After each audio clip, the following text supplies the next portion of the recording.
ظہور اسلام سے قبل ہر طرف جہالت کی حکمرانی تھی، سرکشی اور بغاوت کا سکہ رواں تھا، معاشرہ تباہ ہو چکا تھا۔ خانہ کعبہ جو تجلیات الہی کا مرکز ہے وہ بتوں سے آباد تھا۔ فریب، جھوٹ، منافقت، غرور، تکبر کا رواج تھا۔ عدل و انصاف اور مساوات کا کوئی نام ہی نہیں تھا۔ معمولی سی بات پر لڑ مرنا، ایک دوسرے کا سر اڑا دینا ان کے ہاں کوئی بری بات نہیں تھی۔ ہر قبیلہ دوسرے قبیلے سے، ہر خاندان دوسرے خاندان سے۔ عربوں میں انسانی اور حیوانی جانوں کا احترام بالکل ختم ہو چکا تھا۔ حلال و حرام کی کوئی تمیز نہ تھی۔ ننگے خانہ کعبہ کا طواف کرتے اور کھلے میدان میں ننگے نہاتے، یہاں تک کہ بڑی محفل میں مذاقاً اپنا ستر اتار دیتے۔ شراب جوا ان کے محبوب مشغلے تھے۔ شراب نوشی کا اس قدر رواج تھا کہ ہر گھر جو ہے وہ میکدہ بنا ہوا تھا۔ حاملہ عورتوں کے پیٹ چاک کر دیتے۔ خلاصہ کلام یہ کہ مجموعی طور پر عربوں کو بت پرستی، فسق و فجور، قتل و غارت، شراب نوشی، بدکاری، سود خوری، فحاشی، بے حیائی جیسی بیماریوں اور برائیوں نے ہر جہت سے زوال و پستی کا شکار کر دیا تھا۔ قرآن مجید نے بڑے جامع انداز میں ان کی مجموعی صورتحال کو بیان کیا۔ ظہر الفساد فی البر والبحر، خشکی اور تری میں ہر طرف فساد پھیل چکا تھا۔ بچیوں کو زندہ گاڑ دیا جاتا، بیویوں کو جوئے میں ہار دیا جاتا، ماؤں کو گھر کی لونڈی سمجھتے، بہنوں کو تو قتل کر دیتے۔ کفر اور شرک عروج پر تھا۔ دو حقیقی بہنوں کو ایک نکاح میں رکھنا جائز سمجھتے۔ عورت کا مہر اس کے باپ کو ملتا۔ عورت مجموعی طور پر بدترین مخلوق اور ہر قسم کے ظلم و ستم کا نشانہ بنی ہوئی تھی۔ جنگل کا قانون تھا، جس کی لاٹھی اس کی بھینس۔ ایک طبقہ آقاؤں، ظالموں اور جابروں کا تھا اور دوسرا طبقہ کمزور مظلوموں کا تھا۔ طبقاتی کشمکش اپنے عروج پر تھی۔ غریبوں، بے سہارا لوگوں کی آبرو و عزت محفوظ نہ تھی اور نہ ان کی جان و مال محفوظ تھا، یہاں تک کہ انہیں بنیادی حقوق سے بھی محروم کر دیا گیا تھا۔ جانوروں کی طرح غلاموں کی خرید و فروخت ہوتی، ان کی منڈیاں لگتی۔ ربیع النور کے مہینے میں سرور کائنات، آخری نبی الزمان حضرت محمد صلی اللہ علیہ وسلم بنو ہاشم کے اس عظیم خاندان میں پیدا ہوئے جس کی شرافت و نجابت، سخاوت اور شجاعت، علم و فضل، تقوی اور طہارت، صورت اور سیرت الغرض ہر اعتبار سے بے مثال ہے۔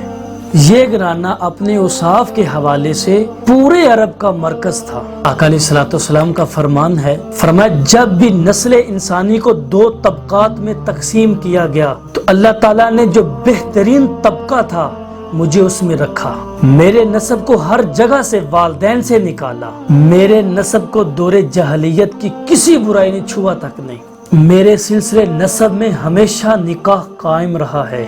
یہ پاکیزگی، یہ طہارت حضرت آدم علیہ السلام سے لے کر میرے والدین تک برقرار رہی، یہاں تک کہ میری ولادت ہوئی۔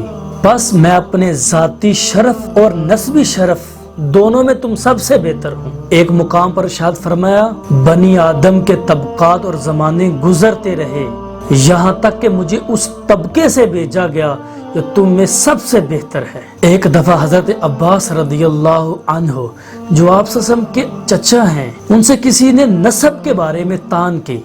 انہوں نے آقا علیہ الصلوۃ والسلام کی خدمت میں حاضر ہوئے اور عرض کی، بندہ نواز، کچھ لوگوں نے ہمارے نسب کے بارے میں تان کی ہے۔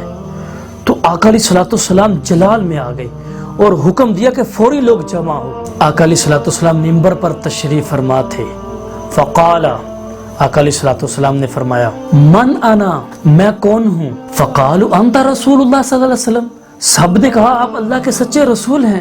قال، آپ صلی اللہ علیہ وسلم نے فرمایا، انا محمد بن عبداللہ بن عبد المطلب، میں محمد بن عبداللہ بن عبد المطلب ہوں۔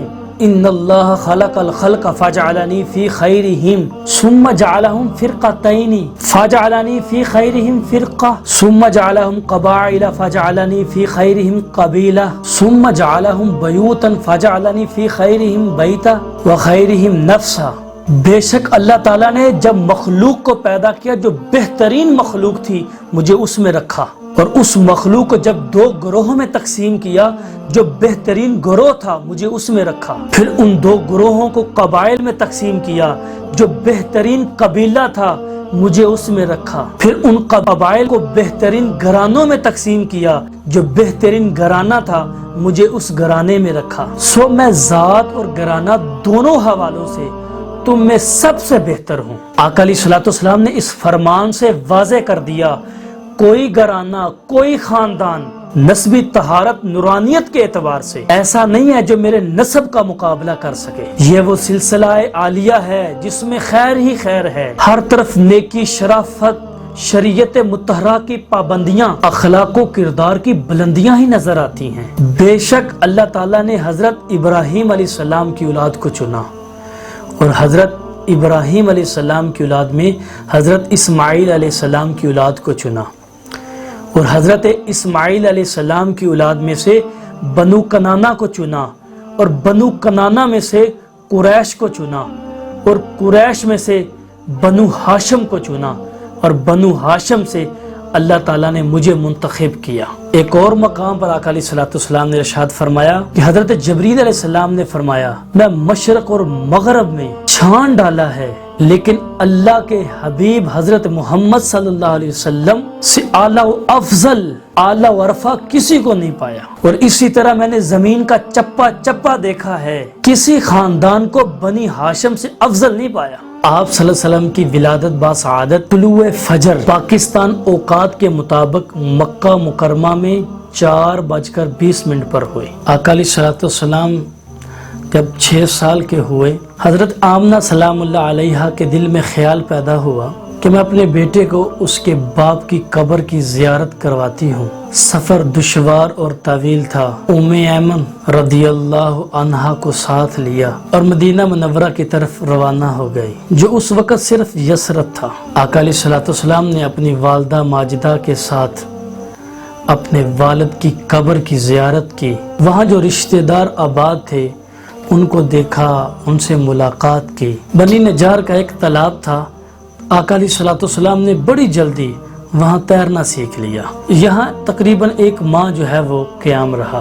حضرت آمنہ سلام اللہ علیہا آقا علیہ الصلوۃ والسلام کو ساتھ لے کر مکہ روانہ ہو گئی۔ مکہ اور مدینے کے درمیان ایک مقام ہے جس کو ابواہ کہتے ہیں۔ یہاں پہنچ کر حضرت آمنہ سلام اللہ علیہا بیمار ہو گئی۔ آخر اسی عالم مسافت میں 20 سال کی عمر میں اس دنیا فانی سے کوچ فرما گئی۔ آپ رضی اللہ عنہا کی قبر مبارک ابواہ کے مقام پر ہی موجود ہے۔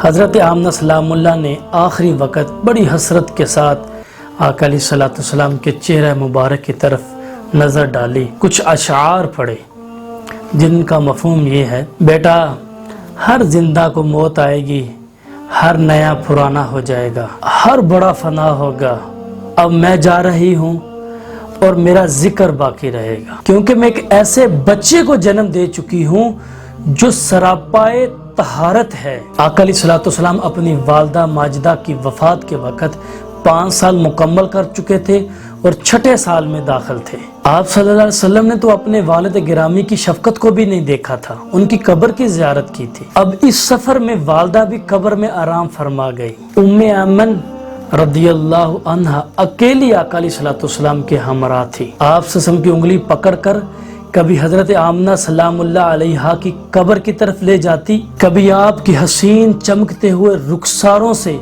آنسو پونچھتی۔ حضرت آمنہ سلام اللہ علیہا کی عمر مبارک اس وقت 20 سال تھی۔ جب اسلام کو غلبہ نصیب ہوا تو آقا علیہ الصلوۃ والسلام 1000 اصحاب کے ساتھ اپنی والدہ ماجدہ کی قبر کی زیارت کے لیے پہنچے۔ وہاں آپ صلی اللہ علیہ وسلم پر رقت طاری ہو گئی اور جو اصحاب آپ کے ساتھ تھے وہ بھی رو پڑے۔ وقت گزرتا گیا، اللہ تعالیٰ نے آقا علیہ الصلوۃ والسلام پر اسی ربیع النور کے مہینے میں وحی کا نزول کیا۔ آپ صلی اللہ علیہ وسلم نے باقاعدہ نبوت کا اعلان کیا، فرمایا لوگو اللہ کے سوا کوئی عبادت کے لائق نہیں، وہ اکیلا ہے، تنہا ہے، واحد ہے، اس کا کوئی شریک نہیں، میں اللہ کی طرف سے بھیجا گیا آخری رسول ہوں۔ ربیع النور ہمیں یہ درس دیتا ہے کہ جہاں ربیع النور میں آقا علیہ الصلوۃ والسلام کی ولادت باسعادت ہوئی،